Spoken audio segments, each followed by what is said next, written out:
दहेज नहीं तो शादी नहीं। करुणा बिटिया, तू अब तक तैयार नहीं हुई? बस हो रही हूँ पिताजी। ये लीजिए, आपका कुर्ता सी दिया है। पिताजी, आप एक नया कुर्ता सिलवा लीजिए ना। कितनी बार एक ही कुर्ता सी सी कर पहनते रहेंगे।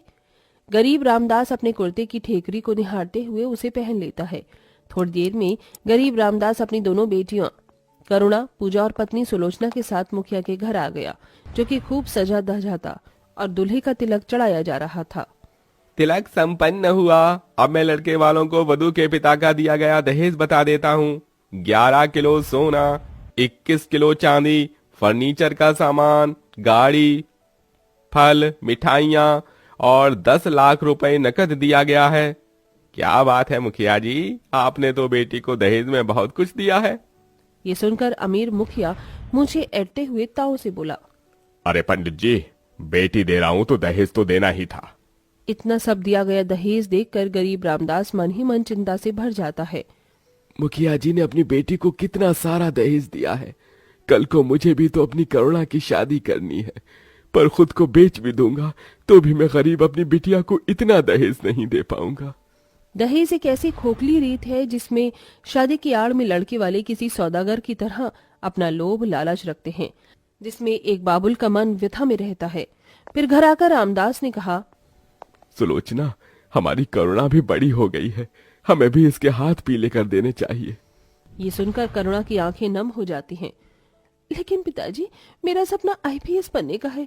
आप दोनों क्यों मेरी शादी इतनी जल्दी करवाना चाहते हो? कहते कहते करुणा फुट फुट कर रोने लगी। देख रही हो सुलोचना, ये तो अभी से रोई जा रही है करुणा। बिटिया पराया धन होती है, उन्हें एक ना एक दिन तो ब्याह कर अपने घर जाना ही होता है। यही तो इस दुनिया की रीति है। और बिटिया, रही बात तेरे पढ़ने की, तो हम लड़के वालों से बात कर लेंगे। अब रामदास रिश्ते ढूंढने लगता है और एक दिन एक परिवार करुणा को देखने आता है। बूढ़ा रामदास अपनी झोपड़ी को उनके लिए सजाता है। आइए आइए भाई साहब, मेरे गरीब खाने में आपका स्वागत है। पूछा बिटिया, जाकर देख दीदी तैयार हुई? जी पिताजी। सुलोचना, नाश्ता पानी लेकर आओ। जी लाई। रामदास जी, ये मेरी पत्नी कादम्बरी और ये मेरा इकलौता बेटा कुंदन है। अभी एलएलबी पढ़ रहा है। घर द्वार, नौकर चाकर सब है घर में।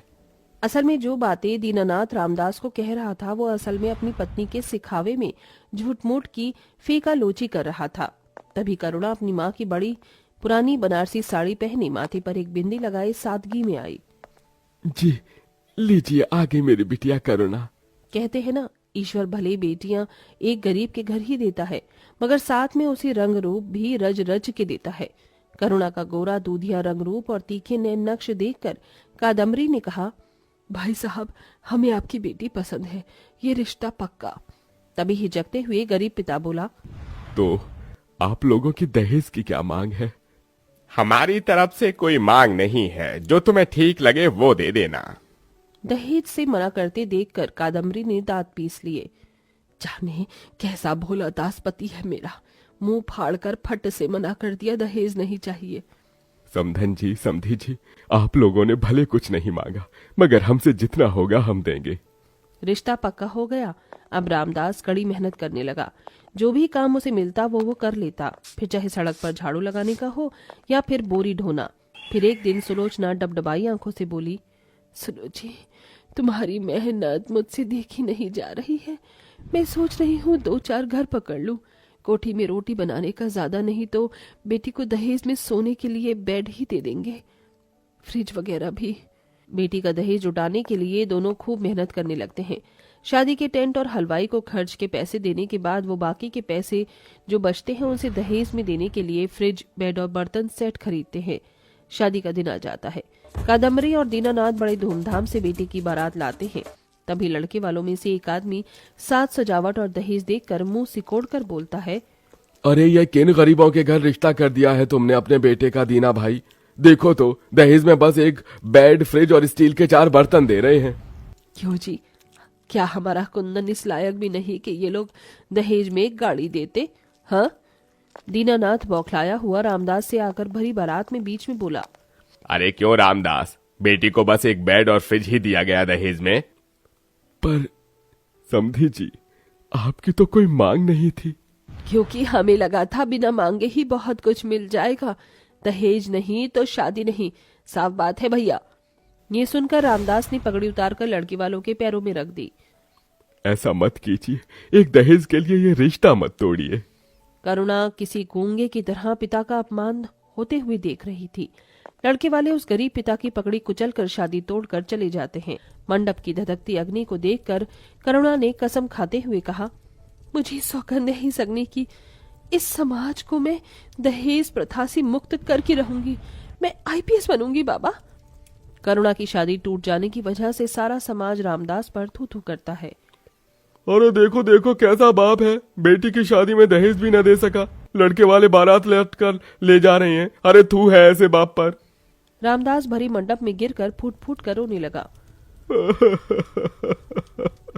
अपने गरीब पिता के बहते हुए आंसू को देखकर करुणा का मन चित्कार करने लगा। वहीं करुणा इस कदर ठुकराए जाने के बाद वो दिन रात आईपीएस की पढ़ाई किया करती है। बिटिया तुझे जितना पढ़ना है तू उतना पढ़, आईपीएस बन। अब मुझे समाज और दुनिया की सोच के कुछ नहीं पड़ी, क्योंकि तुझे इस समाज की बेटियों को दहेज में झुलसने से बचाना है मेरी बच्ची। अपने पिता की इन बातों ने करुणा के टूटे मन और जख्म को भी भर दिया और उसके जज्बे को और भी मजबूत कर दिया। वो धीरे धीरे अपने मुकाम की तरफ बढ़ती गई। वो रात रात भर जाग कर पढ़ती और आखिरकार वो एक आईपीएस बनकर उभरी। बेटी को वर्दी में देखकर सुलोचना रामदास की आंखें डबडबा गई। देखो सुलोचना, हमारी बिटिया पुलिस बन गई।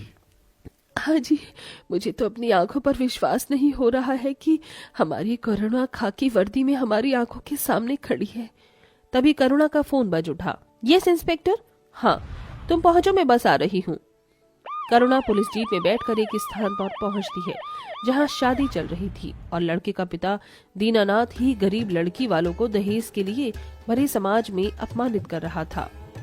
हाँ देख सुरेंद्र, मैंने पहले ही कहा था कि दहेज में 10 लाख लूंगा और तू अब कह रहा है कि इंतजाम नहीं हो सका। अरे मैं क्या करता दीनानाथ जी, मैंने पूरी कोशिश की, इधर उधर से कर्जा मांग कर भी मैं बस किसी भी तरह 5 लाख ही जुटा पाया। आप खुद ही सोचिए, मैं गरीब एक साथ 10 लाख रुपए कहां से ले आऊंगा।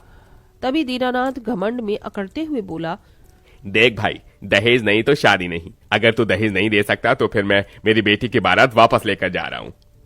अरे ऐसा मत कहिए समधी जी, सारा समाज इकट्ठा है यहाँ। मेरी बेटी की बड़ी बदनामी हो जाएगी। मेरी इज्जत आपके हाथों में है, उसे ब्याह कर ले जाइए। पर धन और दहेज के लालच के कारण दीनानाथ अड़ा रहा। इतने में करुणा दीनानाथ के हाथों में हथकड़ी पहना देती है, जिसे देखकर वो डर से पसीने पसीने हो जाता है। अरे ओ पुलिस साहिबा, हथकड़ी क्यों लगाई मुझे? तभी करुणा ने गुरूर से कहा, दहेज लेने के जुर्म में मैं तुम्हें गिरफ्तार करती हूँ। तुम जैसे दहेज लोभियों की वजह से जाने कितनी लड़कियां हर दिन आग में झुलसती हैं, और आप लोग इन्हें दहेज देने से अच्छा अपनी बेटियों को ज्ञान की रोशनी दीजिए, वरना ये इसी तरह दहेज के लिए अपने बेटों को बेचते रहेंगे। करुणा के शब्द ने समाज को शिक्षा का महत्व समझा दिया और उसने दहेज की प्रथा को समाज से समाप्त करने को अपना मकसद बना लिया। साथ ही उसने समाज को भी नई दिशा और सोच से भी भर दिया। साथियों, आप भी अपनी बेटियों को दहेज के सौदागरों के हाथों सौंपने से अच्छा उसे उच्च शिक्षा दीजिए, क्योंकि दहेज इस समाज के लिए अभिशाप है।